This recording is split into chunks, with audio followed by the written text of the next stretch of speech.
నమస్తే కడప వార్త.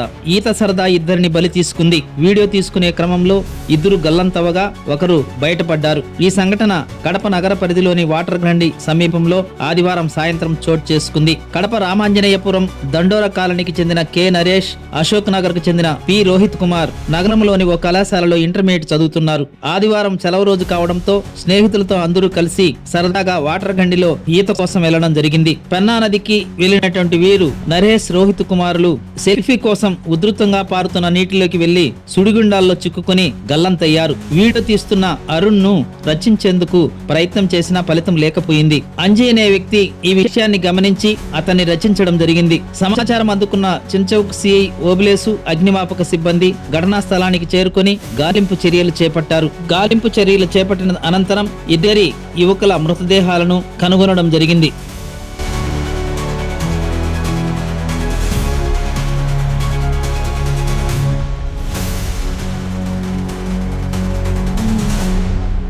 ప్రతి ఒక్కరూ తప్పనిసరిగా యూట్యూబ్లోకి వెళ్ళి కడప వార్తను లైక్ చేయండి, సబ్స్క్రైబ్ చేయండి.